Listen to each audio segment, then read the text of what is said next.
Birmingham में बहुत भारी है भारत का पलड़ा। मोहम्मद सिराज और आकाशदीप ने किया है लोहा गर्म। मार दो इंडियन टीम हथौड़ा।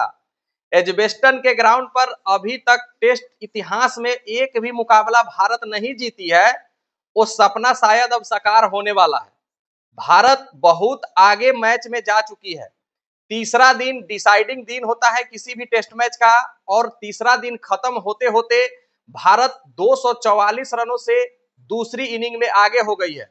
और भारत के अभी भी 9 विकेट शेष है और इंग्लैंड पूरी तरीके से थक चुकी है, चूर चूर हो चुकी है। इंडिया को बस अब एक ही काम है कि 500 रनों का टारगेट दे दीजिए। इंग्लैंड या तो हारेगी या तो फिर ड्रॉ के लिए सोचेगी। एक जो रिजल्ट इंडिया के हार का है वो बिल्कुल भी बाहर निकल जाएगा मैच से। 250 रन लगभग तो आगे हो ही चुकी है और ऐसा पिच लग रहा है जिस पर कोई भी बल्लेबाज आसानी से रन बना सके। गेंदबाजों के लिए समझिए यहाँ पर नरक है, लेकिन उस नरक में भी फूल खिलाया है मोहम्मद सिराज और आकाशदीप ने।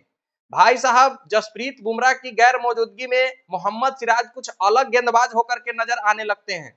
जब जसप्रीत बुमराह खेलते रहते हैं मैच तो मोहम्मद सिराज का कहना होता है कि वी बिलीव इन जस्सी भाई। मैं जस्सी भाई मतलब जसप्रीत बुमराह पर बिलीव करता हूं, हम कुछ नहीं करेंगे। लेकिन जब जसप्रीत बुमराह टीम में नहीं होते हैं तो मोहम्मद सिराज का कहना होता है कि we believe in myself, मुझे खुद पर विश्वास है और मैं खुद करके दूंगा। और जब जब जसप्रीत बुमराह नहीं होते हैं टीम में, सिराज लीडर होते हैं गेंदबाजी का। और आज भी 6 विकेट हॉल लेकर के इंग्लैंड के बल्लेबाजों को धाराशायी किया है। और आकाशदीप जो कि जसप्रीत बुमराह के रिप्लेसमेंट के तौर पर खेलने आए थे, वो तो कल ही धाराशायी करने पर तुल गए थे इंग्लैंड को। लेकिन कल के बजाय आज भी उन्होंने बेहतरीन गेंदबाजी किया है दोनों गेंदबाजों ने, और खास करके नए बॉल से भाई इंग्लैंड को नेस्तानाबूद कर दिया है। भारत के पहाड़ जैसे स्कोर 587 रनों का पीछा करने का पूरा कोशिश में लगी हुई थी इंग्लैंड की टीम, और वो भी मात्र 2 बल्लेबाज जेमी स्मिथ और हैरी ब्रूक, लेकिन उसको नेस्तानाबूद करके 407 रनों पर ऑल आउट कर दिया है।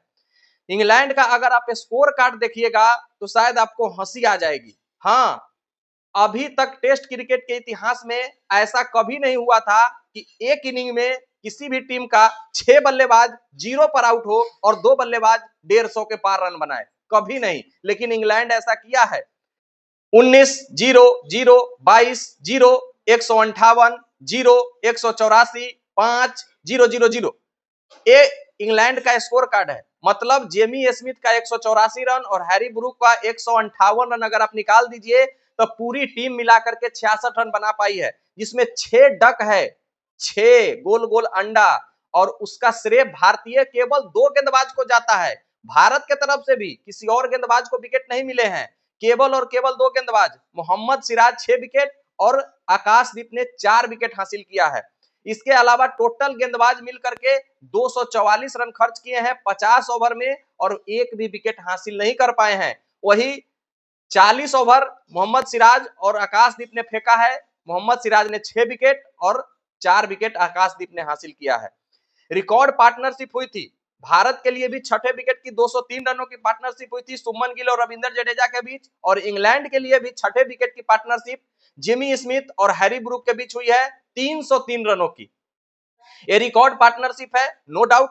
बहुत अच्छा खेले हैं। जब बॉल ड्यूक का पुराना हो जा रहा है तो बॉलर को कोई भी मदद बिल्कुल नहीं मिल रहा है, लेकिन फिर भी भारतीय गेंदबाज पिच से मदद नहीं है, लेकिन अपने स्किल के बदौलत इंग्लैंड को 407 रनों पर रोका है। कैच फिर से छोड़े गए हैं, ऋषभ पंत ने छोड़ा है, एक हाफ चांस कॉटन बोल्ट के रूप में वॉशिंगटन सुंदर ने छोड़ा है। सुमन गिल के हेड पर बॉल लग गई है, अगर हाथ में आ जाती तो इतना बड़ा पार्टनरशिप नहीं होता। लेकिन इस दोनों बल्लेबाजों ने भारत से मैच को बहुत दूर ले जा रहे थे। वहां फिर जब न्यू बॉल आई है, मात्र 8 ओवर में इंग्लैंड को धाराशायी कर दिया गया है। 387 रनों पर 5 विकेट गिरे थे इंग्लैंड के और 407 रनों पर ऑल आउट कर दिया गया है इंग्लैंड को। मतलब 20 रनों के भीतर 5 विकेट गिर गए हैं। भारत की तरफ से मोहम्मद सिराज की आप जितनी तारीफ कर लीजिए उतनी कम है। कुछ अलग लय में नजर आ रहे थे और भारत इस मुकाबले में बहुत ज्यादा आगे है। 180 रनों का बढ़त लेने के बाद पहली इनिंग में भारत आज 1 घंटे बल्लेबाजी भी किया, जिसमें 1 विकेट यशस्वी जायसवाल के रूप में गिरा। लेकिन यशस्वी जायसवाल उससे पहले 28 रनों की पारी खेली और यशस्वी जायसवाल साहब 2000 रन बनाने वाले फास्टेस्ट ज्वाइंट हो गए हैं। इससे पहले 40 इनिंग में वीरेंद्र सहवाग और राहुल द्रविड़ ऐसे दो बल्लेबाज है भारत के जो 2000 रनों का आंकड़ा क्रॉस किया है, और अब यशस्वी जायसवाल उस ग्रुप में जाकर के जुड़ गए हैं। 40 इनिंग में 2000 रन, 11 अर्धशतक और 5 शतक के साथ, मतलब यशस्वी जायसवाल भारत के कोहिनूर के रूप में उभर करके आए हैं। आप सोच करके देखिए, वीरेंद्र सहवाग और राहुल द्रविड़ वाले इलाइट ग्रुप में जाकर के जुड़ गए हैं। भारत का स्कोर दूसरी इनिंग में 64 रनों पर 1 विकेट है। केएल राहुल और करुण नायर अभी भी बल्लेबाजी कर रहे हैं और इंग्लैंड के गेंदबाजों की धज्जियां उड़ा रहे हैं। मतलब भारत 244 रनों से आगे हो गई है और अब भारत को बस किसी तरीके से 450 से 500 रनों का टारगेट दे और इंग्लैंड को फिर से दोबारा से ऑल आउट करे। रन बनाना तो लाजमी है, लेकिन रन के साथ साथ आपको टेस्ट मैच जीतने के लिए 20 विकेट लेना है। मैं बार बार कह रहा हूं, लेकिन भारत 10 विकेट तो ले चुकी है, लेकिन सिराज और आकाशदीप के अलावा और गेंदबाजों को साथ देना पड़ेगा। प्रसिद्ध कृष्णा को फिर से आज जबरदस्त मार पड़ी। सबसे रोस्ट इकॉनमी पूरे टेस्ट क्रिकेट के इतिहास में, पूरे वर्ल्ड में सबसे ज्यादा रोस्ट इकॉनमी प्रसिद्ध कृष्णा साहब का हो गया है। आज भी 6 का रन रेट से रन दिए हैं। मतलब इंग्लैंड बैच बॉल खेलना जानती है, लेकिन अगर आप सही लाइन और लेंथ पर गेंदबाजी करिएगा तो जरूरी नहीं है कि आपको मार लगेगी। सिराज ने दिखाया है, आकाशदीप ने दिखाया है, और क्या गेंदबाजी दोनों की तरफ से आया है। इंग्लैंड के तरफ से 2 बल्लेबाज और इंडिया के तरफ से 2 गेंदबाज, समझिए यही चारों आज के पूरे मुकाबले का मुख्य खिलाड़ी थे। बाकी सब तो बस पार्टिसिपेट कर रहे थे। इसके अलावा कोई भी बल्लेबाज ना इंग्लैंड की तरफ से चले हैं और इसके अलावा कोई भी गेंदबाज ना इंडिया की तरफ से विकेट ले पाए हैं। तो भारत बहुत मजबूत स्थिति में पहुंच चुकी है। बस भारत को थोड़ा सा संयम रख के बल्लेबाजी और उसके बाद इंग्लैंड को कम से कम 100 ओवर खेलने के लिए दे और उसमें ऑल आउट करने की कोशिश करे। भारत 1-1 की बराबरी करना बहुत जरूरी है, ताकि आगे जो लॉर्ड्स में मुकाबला है उसमें जसप्रीत बुमराह भी आएंगे तो भारत का पलड़ा भारी हो सकता है। बाकी आप लोग कमेंट करके बताइएगा क्या भारत इस मुकाबले को जीत पाएगी या नहीं। मिलते हैं फिर नेक्स्ट वीडियो में, जब तक के लिए बेस्ट ऑफ लक, धन्यवाद, जय हिंद।